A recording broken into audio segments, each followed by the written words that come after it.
Baik, alhamdulillahirrahmanirrahim, Masya Allah, tabarakallah. Kembali lagi dalam Damai Indonesiaku dan kita masih dalam sesi tanya jawab.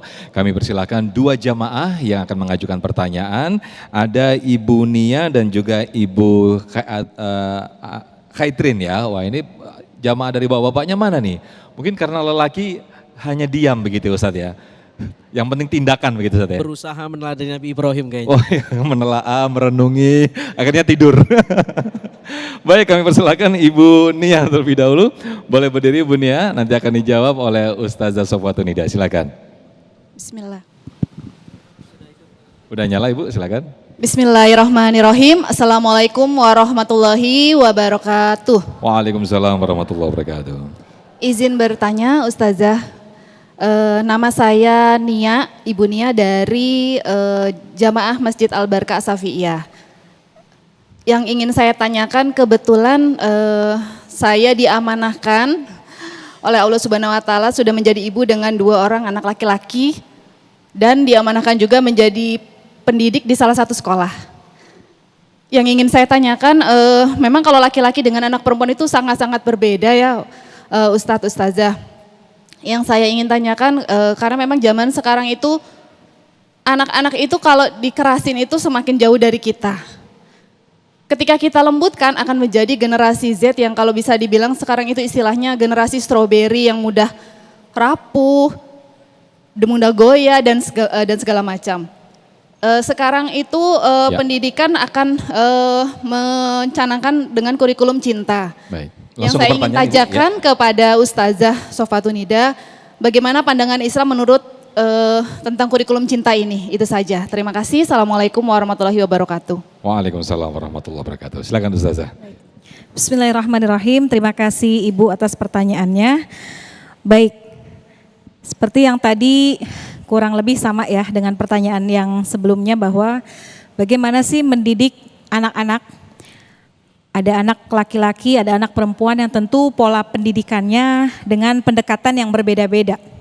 Sebenarnya bagaimana Islam mengisyaratkan gitu ya pendidikan daripada kurikulum cinta ini.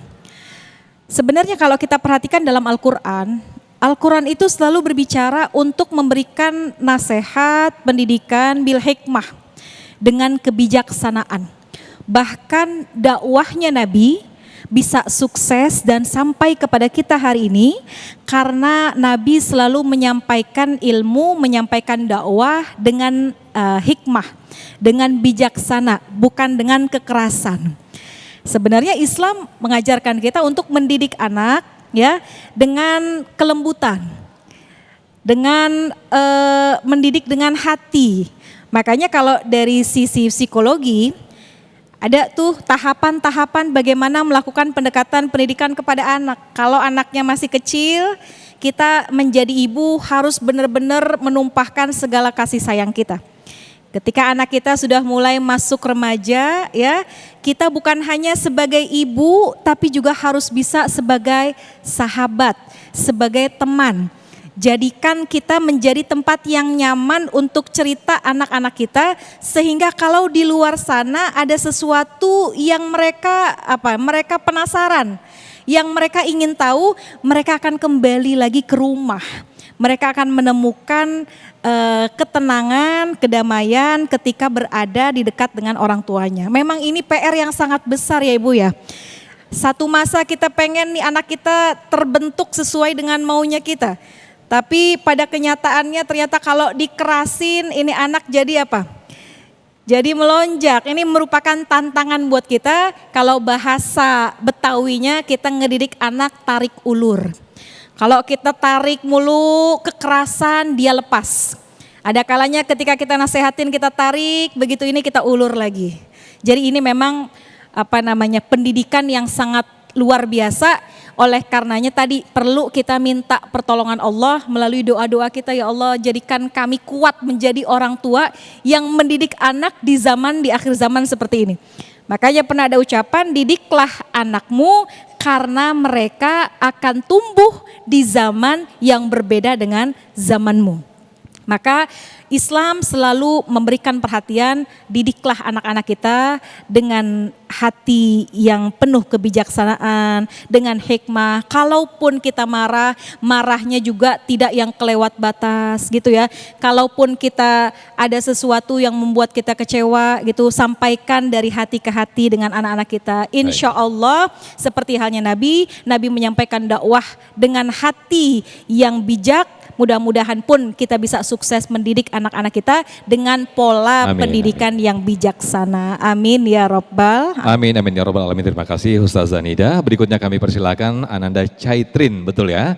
Ini pas banget Gen Z, dijawab oleh Ustadz Azhari Nasution. Silakan Caitrin. Assalamualaikum warahmatullahi wabarakatuh. Waalaikumsalam warahmatullahi wabarakatuh. Sebelumnya perkenalkan, nama saya Caitrin Sabila, saya tinggal di Tebet.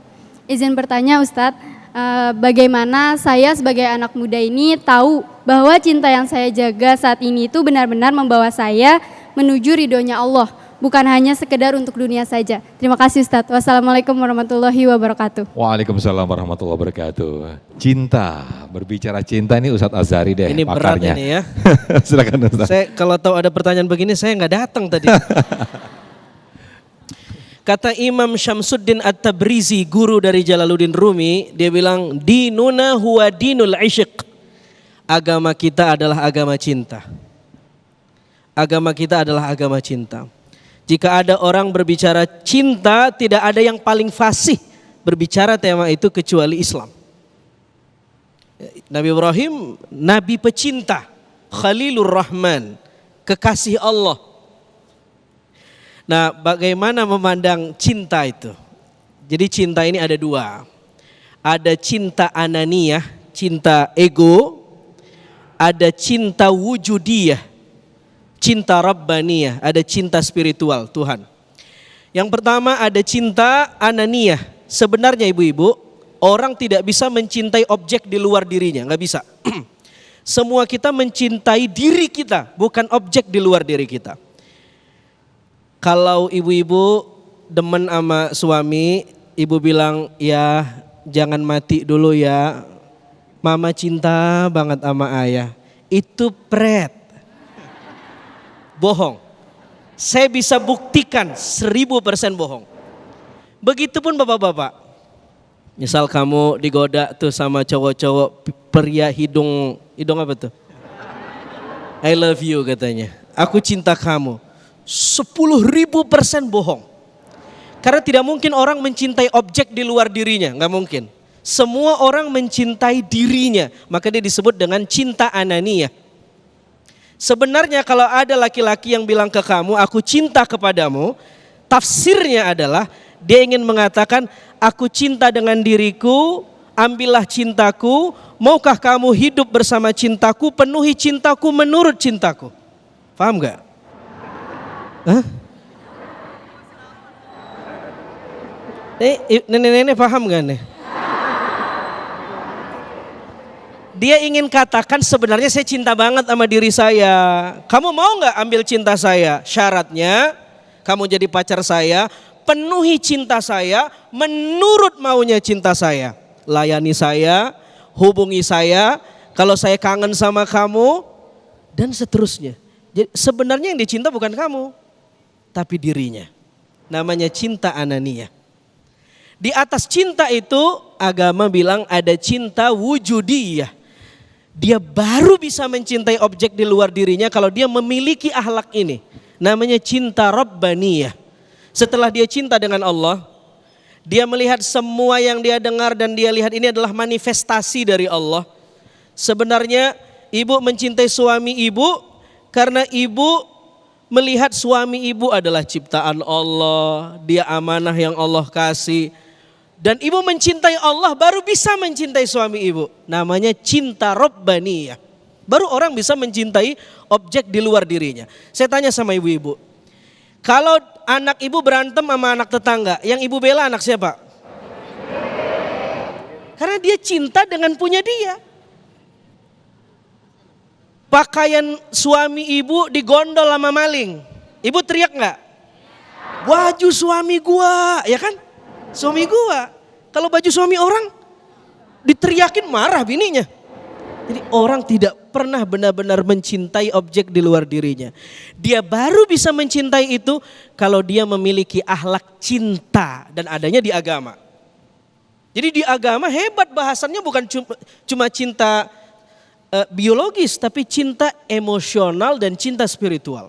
Baru agama mengatakan ada istilah khalil. Kenapa khalil? Kenapa cinta disebut khalil? Kenapa kekasih disebut khalil? Kan Nabi Ibrahim tadi kata Ustazah salah satu sebutannya khalil, kekasih. Kenapa Nabi Ibrahim disebut kekasih? Dia disebut khalil, khalil artinya kekasih karena takhallala. Takhallala artinya mengcopy paste. Apa mengcopy paste? Menciplak. Karena Nabi Ibrahim menciplak sifat-sifat mulia dari Allah. Allah sifatnya penyayang, Nabi Ibrahim penyayang. Allah sifatnya pengasih, Nabi Ibrahim pengasih.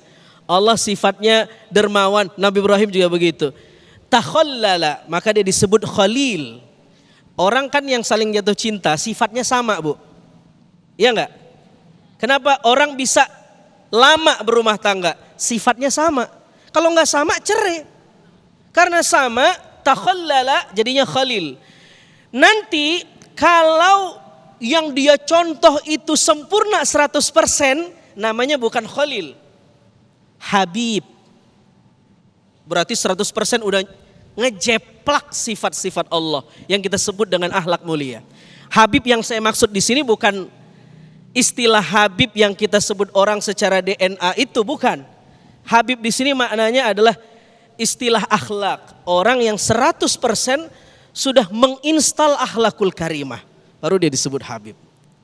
Begitu, Neng. Baik, Masya Allah. Jadi dipastikan dia cinta terlebih dahulu kepada Allah Subhanahu wa Ta'ala, begitu ya.